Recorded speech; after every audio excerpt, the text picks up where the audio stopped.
स्वागत है आपका मेरे एएमए एजुकेशन चैनल के ऊपर। आज की हमारी वीडियो के अंदर हम करेंगे diminishing return to a factor और the law of diminishing returns business economics unit 3 के मेरे नोट्स। हमारी जो पिछली वीडियो थी उसके अंदर हमने किया था law of variable proportions and return to scale. अगर आपने वो वीडियो नहीं देखी है तो उसका लिंक डिस्क्रिप्शन में है, आप जाके चेक कर सकते हैं।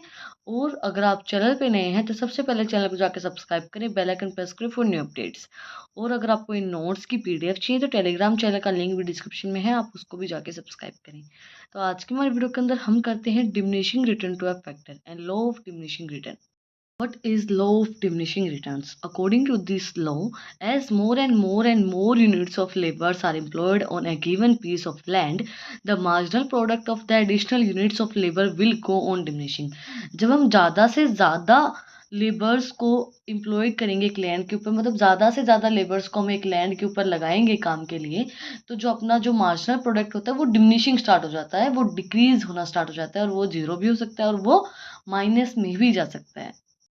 Definition: according to Marshalls, an increasing in the capital and labors applied in the cultivation of land causes in generally a less than proportionate increase in the amount of produce raised unless it happens to coincides with an improvement in the art of agriculture।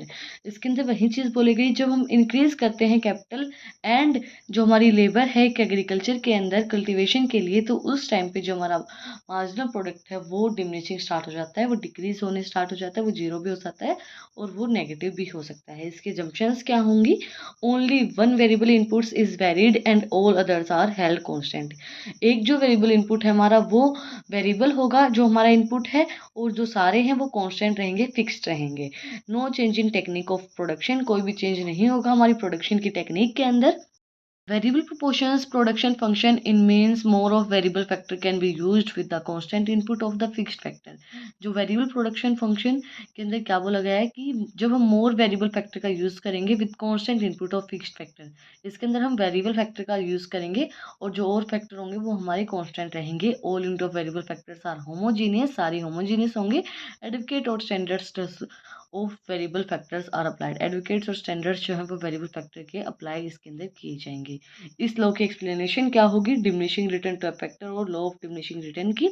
इसके अंदर हमारी unit of labour क्या है? 1 to 6 है, unit of capital है 1 1 1 1 and total product हमारी 5 8 10 11 11 10 and marginal product हमारी 5 3 2 1 0 and -1। इसके अंदर हमारा टोटल प्रोडक्ट क्या है? सबसे पहले इंक्रीज हो रहा है डिमिनिशिंग रेट से, देन वो कांस्टेंट हो गया 11 एंड वो फिर डिक्रीज होना स्टार्ट हो गया डिक्रीजिंग रेट से। मार्जिनल प्रोडक्ट हमारा डिक्रीज हो रहा है, डिक्रीज होते होते वो जीरो हो गया है और वो फिर माइनस में चला गया है। इसी को हम अपनी डायग्राम के अकॉर्डिंगली स्टडी करते हैं। इसके अंदर हमारा जो टोटल प्रोडक्ट है वो इंक्रीज हो रहा है डिक्रीजिंग रेट से, देन वो कांस्टेंट हो गया है यहाँ पे, देन वो डिक्रीज हो रहा है डिक्रीजिंग रेट से। उसी के साथ हमारा जो मार्जिनल प्रोडक्ट है वो डिक्रीज हो रहा है, डिक्रीज होते होते वो जीरो हो गया और जीरो के साथ वो माइनस में भी जा सकता है। बट जो हमारा एवरेज प्रोडक्ट होता है वो कभी माइनस नहीं होता है, जो हमारा मार्जिनल प्रोडक्ट होता है वो माइनस में चला जाता है, जीरो भी हो सकता है। आप किस तरीके से लिख सकते हैं? In figure A total product is increasing at the decreasing rate at indicate by the slope of TP curves.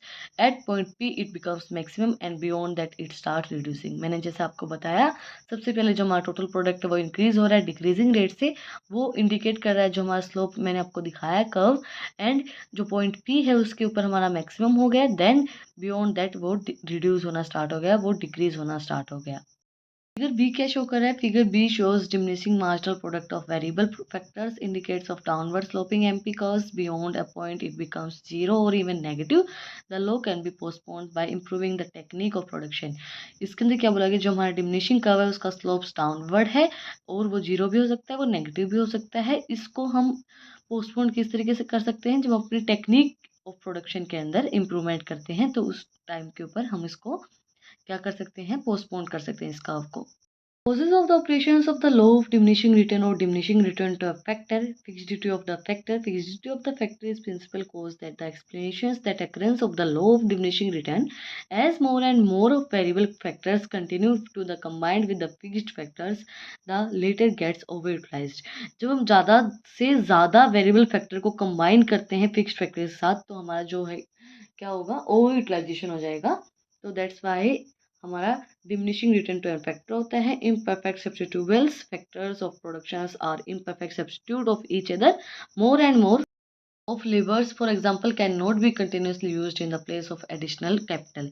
हम ज़्यादा से ज़्यादा लेबर को यूज़ नहीं कर सकते हैं एडिशनल कैपिटल की वजह से, और इम्परफेक्ट सब्स्टिट्यूट होते हैं, इस वजह से भी हमारा क्या होता है, डिमिनिशिंग रिटर्न टू फैक्टर होता है। Poor coordination between the factors के बीच में अच्छा कोऑर्डिनेशन नहीं है। Continuously increasing application of variable factor along with fixed factor beyond a point cross the limits of ideal factor ratio। Continuously जब हम increase कर रहे हैं एप्लीकेशन ऑफ वेरिएबल फैक्टर के अलोंग फिक्स्ड फैक्टर्स, तो उस टाइम पे वो लिमिट क्रॉस कर देते हैं आइडियल फैक्टर रेशियो के, एंड पुअर कोऑर्डिनेशन होगा उनके साथ। देन हमारी है application of the law. Application क्या होंगी इस लॉ की? According to doctor Marshall fills the part of which nature plays in production showing tendency to diminishing return. जो नेचर है वो प्रोडक्शन क्या शो कर रहा है, diminishing return. And the part which man play shows the tendency to increasing return. और जो man है वो क्या बता रहे हैं, इंक्रीजिंग रिटर्न की टेंडेंसी शो कर रहे हैं। अप्लीकेशन टू एग्रीकल्चर सबसे पहले हमारी, in order to increasing agriculture productions labour and capital can be increased to the desired extent because these are the variable factors but not the land which happens to be fixed factor of production। इसके अंदर क्या बोला गया है, जो labour और capital होती है वो वेरिएबल होती है, वो चेंज होती रहती है, तो वो जो है वो उसकी डिज़ायर के अकॉर्डिंगली हम उनको बढ़ा सकते हैं, बट जो लैंड होती है वो फिक्स्ड फैक्टर होती है, तो उसको हम एक्सटेंड नहीं कर सकते हैं।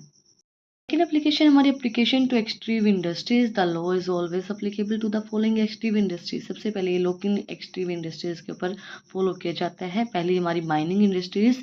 इन order to extract more and more minerals one has to go deep into the mines. Deep mining implies more expenses and lightings, pumping out waters, more wages to laborers etc. than before। इसके अंदर क्या बोला गया है, जब हम mining करते हैं तो माइनिंग जो मिनरल्स होते हैं वो हम नीचे से निकालते हैं, धरती के अंदर से, लैंड के नीचे से निकालते हैं, तो डीप माइनिंग होती है तो एक्सपेंसेस ज़्यादा होंगे, लाइटिंग का खर्चा ज़्यादा होगा, एंड जो पानी का खर्चा होगा, वेजेस हो गई लेबर्स की, तो वो ज़्यादा खर्चे होंगे। तो इस वजह से ये जो लॉ है वो इसके अंदर होता है, diminishing return to factor industries के लिए यूज किया जाता है। फिर है building law always applicable on the multiple storage buildings. Higher the buildings larger the proportionately expenditure on the upper storeys. इसके अंदर क्या बोला गया, जब हमारी ज़्यादा बिल्डिंग बड़ी होगी, ज़्यादा हमें खर्चा लगाना पड़ेगा, और ज़्यादा खर्चा लगाना पड़े तो डिमिनिशिंग रिटर्न टू फैक्टर हमारा हो जाएगा। देन हमारे fisheries, the stock of fish at any given spots of the rivers और the coasts is always limited.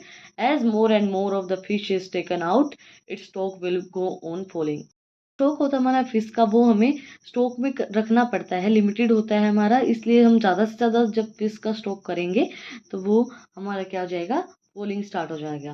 Then application to industries. In order to increase the output of manufacture goods factors of productions are increased in manufacturing industry labours and capital play a greater role than the land during the short periods capitals in generally fixed is supply। then इसके अंदर क्या बोला गया है, जब हम increase करते हैं, मैन्युफैक्चरिंग गुड्स करते हैं, प्रोडक्शन करते हैं, तो वो इंक्रीज होगा, एंड इंक्रीज होगा तो हमें लेबर एंड कैपिटल ज़्यादा लगानी पड़ेगी। लेबर कैपिटल का इंपॉर्टेंट रोल प्ले करती है, तो उस टाइम पे भी जो हमारा लॉ है वो अप्लीकेबल होगा। डिमिनिशिंग रिटर्न टू फैक्टर हम इसके अंदर अप्लीकेबल करेंगे, लॉ ऑफ डिमिनिशिंग। देन हमारी इंपॉर्टेंस ऑफ द लॉ, इसकी क्या इंपॉर्टेंस रहेंगी, basic of the theory of population. Malthus has based his theory of population on this very law। According to him, production food grains lags behind increasing population। जो हमारी production होती है food grains की, legs की, वो increase करती है population को, अकॉर्डिंग टू मैल्थस के accordingly. And basic of the theory of rent records and theory of rent is based on the law first clause of labors and capital supplied to the land yield more returns than the second dose। difference in the return of first and second dose is called rent। देखो जो हमारी first dose क्या होती है, labour and capital applied to the land and yield more returns, जो हमें ज़्यादा return provide करा जाता है सेकेंड डोज के अकॉर्डिंगली, और जो उसके अंदर डिफरेंस आता है उसको बोलते हैं हम rent. Basic of theory of distribution।